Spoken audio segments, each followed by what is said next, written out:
Welcome to Making Chassidus Real, Part 12. There's a common theme in Chassidus and in the Rebbe's Sichos coming out, actually some of it coming out of the last week's Parshiyos before, B'Shalach and so on, which is an interesting idea, but actually it's a very fundamental concept, which perhaps is important to think about because it differentiates how we live al-pi Torah as opposed to how sometimes the secular world encourages us to live. That's the idea of always being beyond one kav, one mindset, but having at least two. What I'm referring to is, for example, a pasuk in Parshas B'Shalach, which says, "V'amayim lohem choymo miminam u'mismoilam." The water became a wall, both on the right and the left, and the way the Rabbi explains it in a few places is this idea that in order to go out of Mitzrayim, there needs to be both Chesed and Gourarie. Chesed and Gourarie, of course, being the main powers, the main forces of our Midas. Very opposite, but yet, and sometimes difficult to have both Kavim, but that's important. We have this explanation come up in the Simonim of Kashrus, Male Geira, and Mafres Shesa, the split hooves of an animal, where the Rebbe explains the reason it has to be split hooves, again, is the idea of the two kavim. It can't be just one kav, it's got to be both right and left, chesed and gourarie. We have also the explanation, another example is the fact that we learn, the Rebbe explains the fact that we learn that Yaakov Avinu, when he was in the house of Lavan, said Tehillim, according to one shitta, he said the Tehillim of the 15 Shira Malos. And the significance of the 15 is that he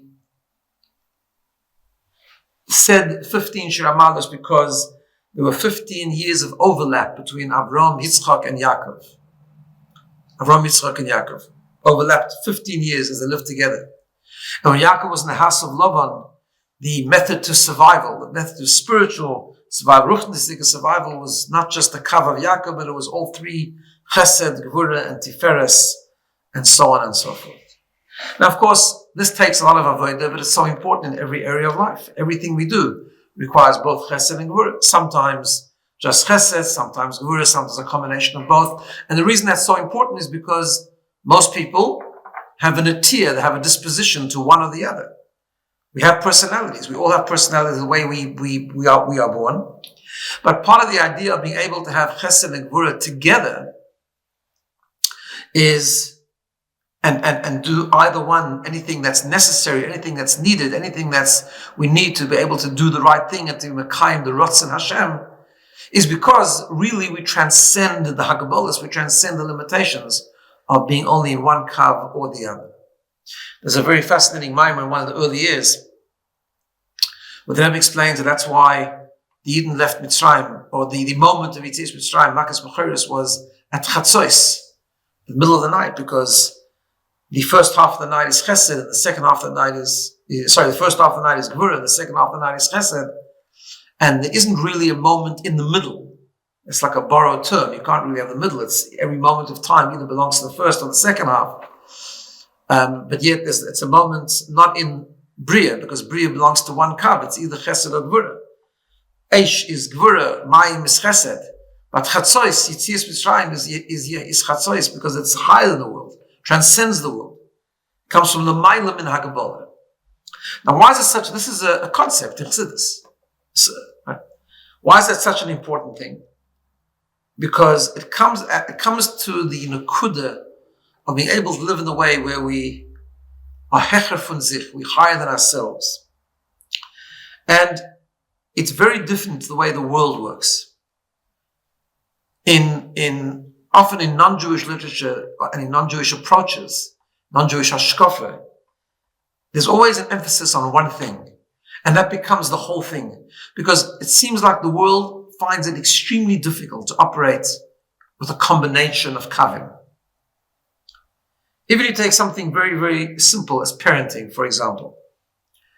Nowadays, maybe it's a response to a very harsh method of parenting in previous generations, so it became this thing that nowadays is all about love. Love will cure everything.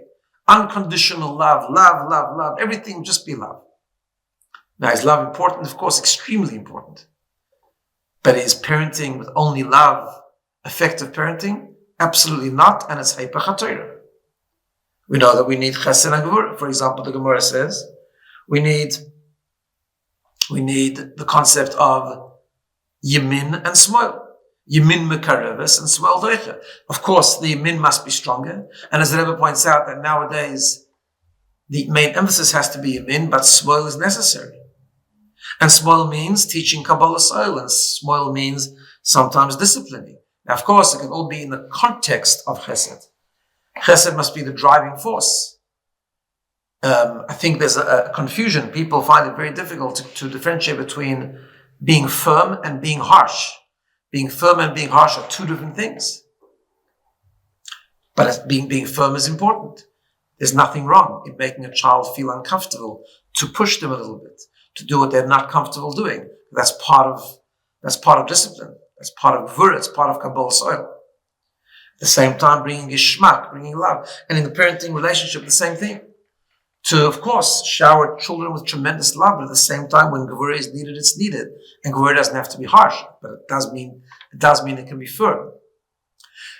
Only the chibur of both kavim will result in good results. We find this where the Rebbe tells us the same thing about how we makarev other yidden. Where the Rebbe says about Metalmidov Shel Aaron, Oyeves Abrios, Umekaravon La Torah, bring them close to the Torah and not the Torah to them. And the Rebbe has this line we use it often, and he says, Tkifus, but B'darkei Noima B'darkei Shalom. Look, just listen to that line for a moment. Tkifus and Darkei Noima B'darkei Shalom sometimes is hard to put together, but that's the idea of living with both kavim, Ava and Yira. Even when we do a mitzvah, it's the same thing. Every mitzvah needs both. Sometimes the meticulous attention to halachic detail,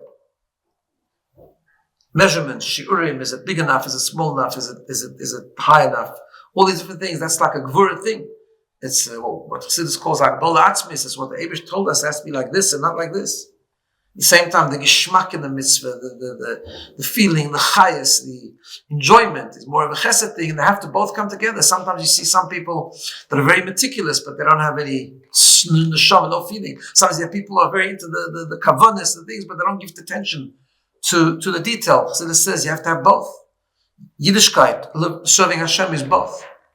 So I just wanted to share that brief idea today, where paying attention to some of the things and coming out from a couple of, Parshas Boy, Parshas B'Shalach, Chatzois, Kriyas Yamsuf, those two kavim. It's a foundation of living to know that although we might be disposed to one or the other, part of being connected to the Eibishter is to go beyond ourselves, not just to grow in the area which is our teva, but to go against that teva and to incorporate things which are difficult for us, because we have to be able to bring both kavim together in order to be a real Eved Hashem.